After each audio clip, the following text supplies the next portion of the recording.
Hey everyone, it's Amateur, and today I wanted to try something new. So if you guys follow me, you guys know I'm a massive Wizarding World Harry Potter fan because I'm such a nerd. So I wanted to, and I'm not sure when I'm going to be able to post this, when I'm going to be able to finish this project, but July 31st is Harry Potter's birthday. So a lot of the crafters and a lot of the Wizarding World people and everybody likes to do projects and stuff like that. So I wanted to do something that I've been wanting to do for a while, which I thought it was like a cool idea. I could be wrong, but we're gonna go for it. Now, what we're going to make, if you guys watch Harry Potter, they have these treats, these chocolates called chocolate frogs. This is the actual chocolate frog that you can get at Universal Studios. By the way, it's a massive frog. Like, it's a lot of chocolate. I've never eaten it. I should have probably preserved it in acrylic or something or other. But anyway, the premise is that there's a big chocolate frog, and then there is a wizard card in it. I got Gilderoy Lockhart, so that is basically what we're going to make out of a kit. This is the Noble Collector. This is what they actually look like in the movie, and this is just a little prop replica kind of thing by Noble Collector. So that one's there, and this one has the Dumbledore card. Anyway, total nerd, I know, don't care. So there is this kit here, and let me see if I can zoom out a little bit, if I know what I'm doing. All right, so there is this kit that you can actually buy from, this is made by Cine Replicas. You can go to their website. Now, this website is out of the country, so if you're in the US right now, I actually put in an order months ago, but with everything going on with the quarantine and everything, I haven't gotten it. But it turns out they have this on Amazon. I forgot the actual cost, but the cool thing is that you get enough to, you get the mold, you get the cards, and there's several videos on this too, and you get the actual boxes that you can assemble for you to make your own chocolate frog. So that's basically a full-on DIY kit, and these are meant for chocolate. We're not gonna do that today. I got this soap, and also, if you do make soaps, you guys know how a pain in the butt it is to color them sometimes, because you need too much or whatever, changes the chemical balance and everything, blah, blah, blah. So these two products are from Wholesale Supplies. This is the only place now that I get my soap bases, because they have massive boxes and cases. So if I'm going to make it's nice if you want to go to the craft store and get a block. You can find these blocks this size, but I think only in the white and the clear at most craft stores, at Michael's and stuff like that, at the big box places. But for specialty ones, if I'm going to make a big batch of stuff, I'll order the 20-pound box from Wholesale Supplies. And of course, you guys, I will leave the links to all of this stuff down in the description, so if you guys want to order. But the cool thing is I noticed that they have this, which is, I've never opened it, which is brown soap base. Now, these are all melt and pour soap bases. You can use this on a full double broiler kind of or is that what it's called? I don't know. Situation to melt the soap, but I'm going to just melt it in the microwave, but you do have to cut it. And the fragrance that I'm going to use is also from Wholesale Supplies, and Wholesale Supplies Plus, I'm sorry, but like I said, the links will be in the description. This is chocolate fragrance oil number 33. The problem with certain fragrance oils whenever you do use them on soaps is if it has a high vanilla content, you have to put in another solution so your soaps don't turn brown or yellow. That's not our problem today because they are going to be brown.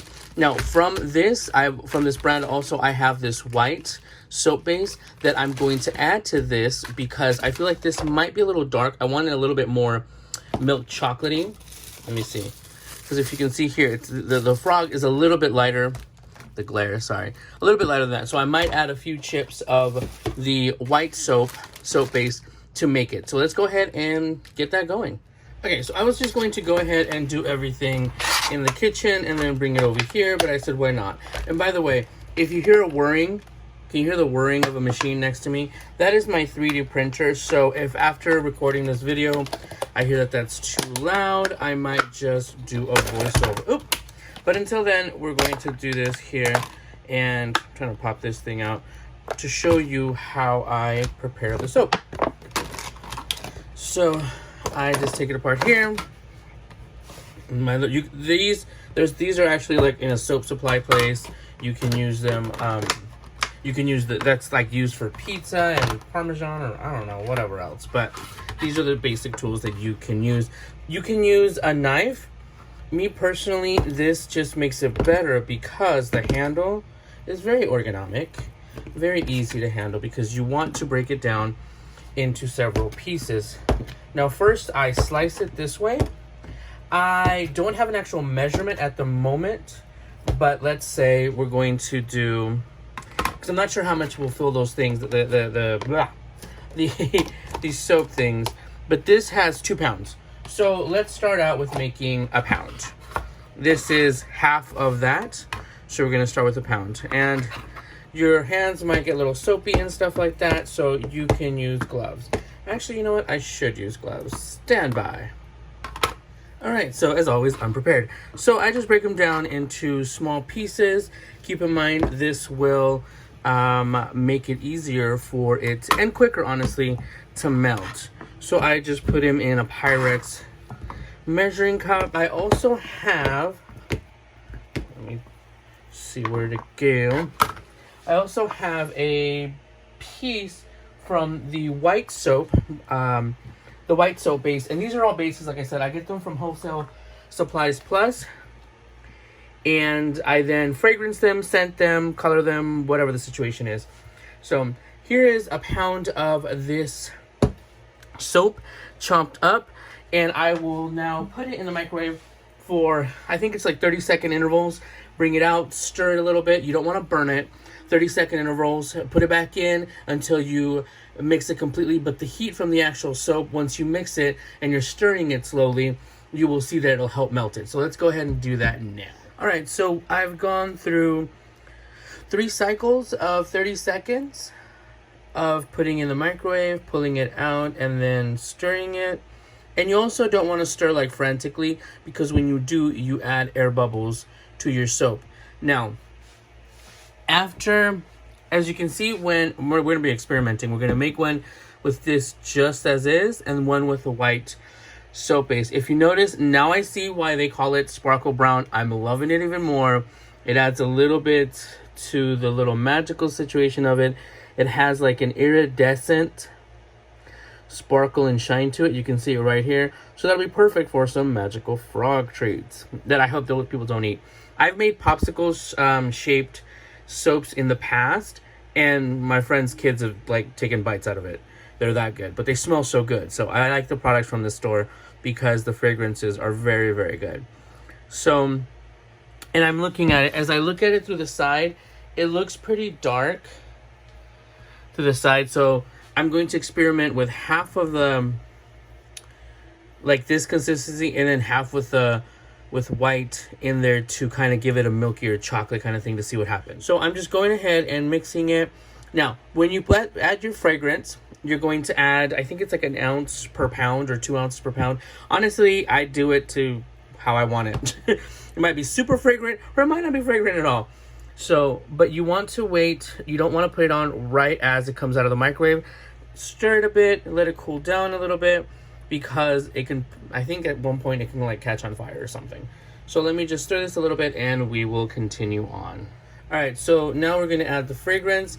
I have never used this chocolate. I almost spilled everything right now. I haven't used this specific chocolate fragrance. And you get these glass jars when you order from them.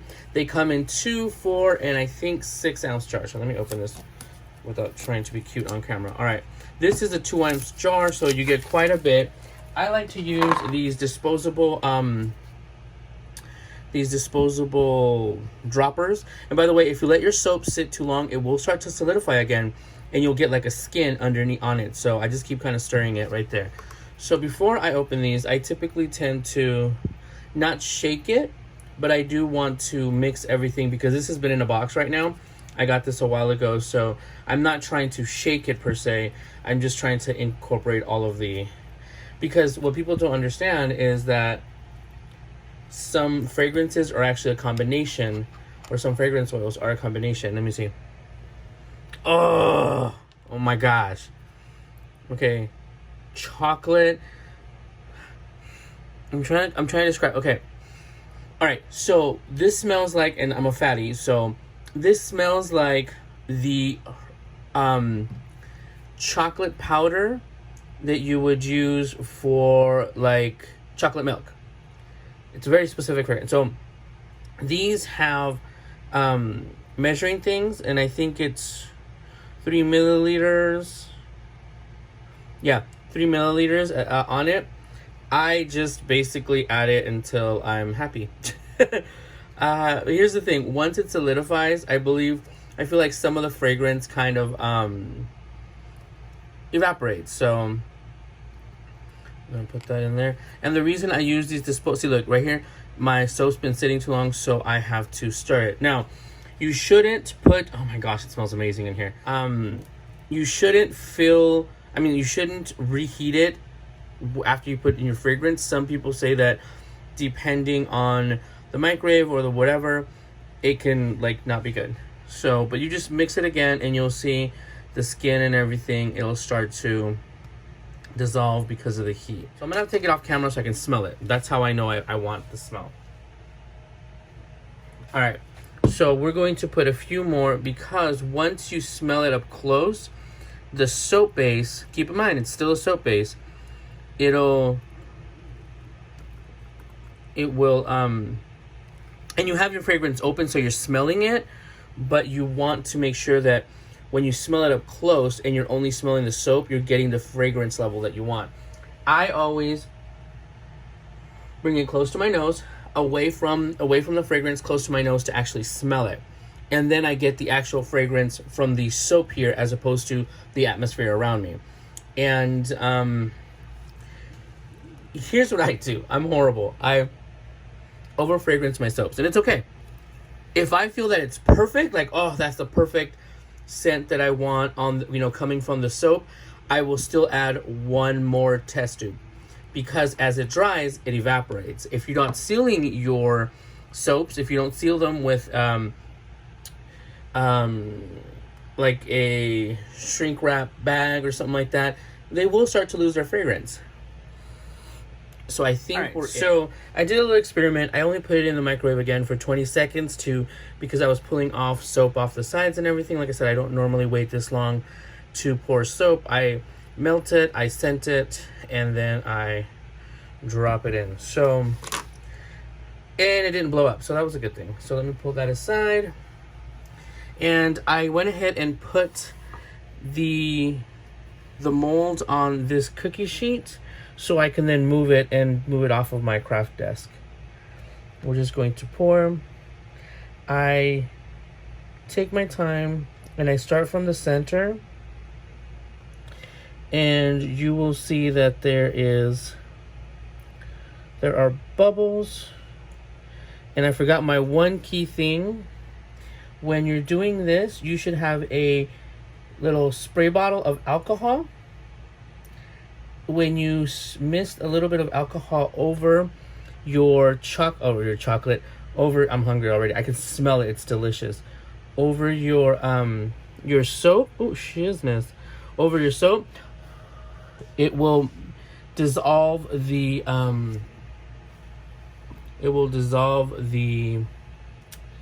bubbles. So I'm pouring it slow. The reason why I'm pouring it slow and consistent, I've learned over time that I'll overflow it. And if you put it slow and consistent, you won't have as many bubbles, because you will develop bubbles in between your soap and your mold. Sorry, I'm like trying to put 2 drops in here. So now I'm gonna look around. Like, this one went a little over. Probably can't see it, but I went over on this one. This one's good. This one's good. And not only that, soap does shrink a little bit. Now, I do have all of this left. So what I'm going to do is now add, since we see, let's see, this was 2 cups full of soap, and it'll use part of it. I really like how it's looking, but I still want to, I don't want to move this right now. So I'm going to pause the video. I don't want to move this right now because you saw the moment I moved it, this liquid, the clear liquid is more flowy than the solid, than the white soap. So this one is like solidifies a lot quicker. So I'm just gonna leave this here, let it dry, and we'll come back. Like I said, I boo-booed the fact that I don't have my alcohol spray to get rid of the soap bubbles, but it's gonna be at the bottom, whatevs, who cares. All right, so let's wait and see how it happens. All right, so as I'm waiting for these to dry, and you can tell I can't even move these because it's really shaky, I went ahead and added a few chips of the white this white soap base, literally the half of this one on the right, less than half, and it made it, if you could believe it, kind of muddy. It's still soap. It still works. It still functions where it's supposed to function. So I'm just going to, I don't like it because it looks like gross. I'm just going to pour it in a soap mold and just use them. So this is the casualty of making soaps. We always end up with like piles of different soaps, and sometimes my friends will take them for their kids, or my siblings for their kids and stuff like that, so they can use them. It's still soap. I mean, it still works.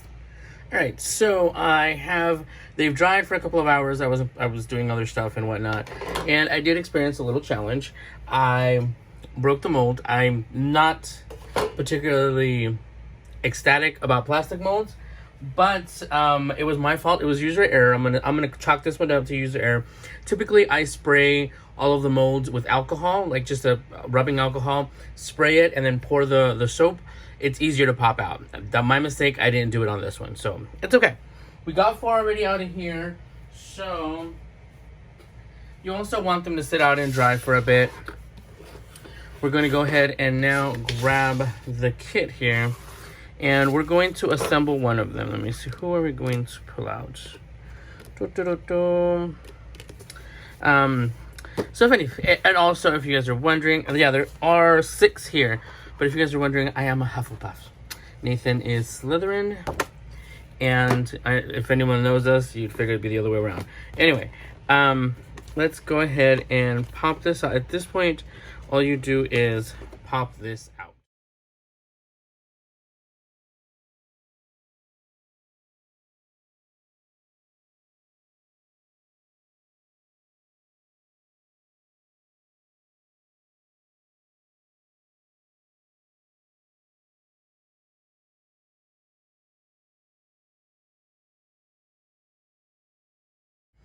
All right, now we have it all popped out. Now, the reason I did upside down was so you can see the perforated marks. It's much easier that way.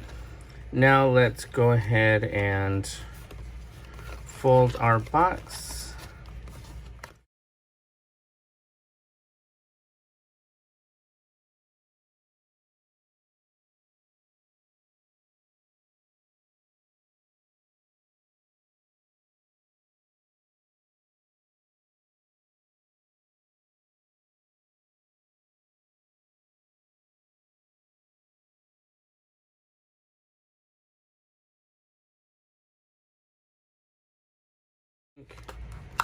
All right, so this folds in here, this little thing,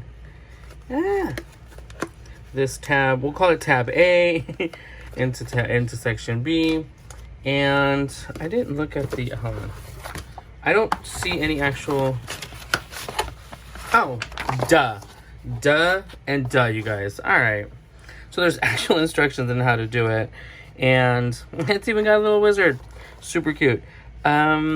If you do chocolate, you put it in the fridge, you pop them out. Maybe that's what helps pop the chocolate out, but, you know, it would be useful if I followed instructions, but, you know, patates. Does this go in here? Does it go in there? Yes. Okay, so we have successfully assembled the dang box. Now, let's go ahead and put one of our wizards. Let's see, there's Helga Hufflepuff, Rowena Ravenclaw. Yeah, I'm a total nerd.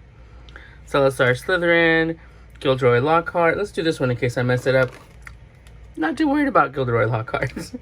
Alright, so all you do at that point is, it's actually really good quality. I'm just trying to see where the opening is. Really good, like, quality cardstock. So then you just pop your little fella there, and I ripped this one right here. I'm going to glue it or something. And then you would just add your little chocolate frog as your gift. Look how cute that is. And of course you can reuse the mold and make them over and over. So yeah, let me go take some pictures. Hope you guys like it. And, you know, in honor of Harry Potter's birthday. And I'm a total nerd. Alright, so I'm super happy. I had some challenges. But you know what? What would an actual DIY project without be some challenges? So thank you guys for stopping by. And I will talk to you guys soon. Bye, everyone.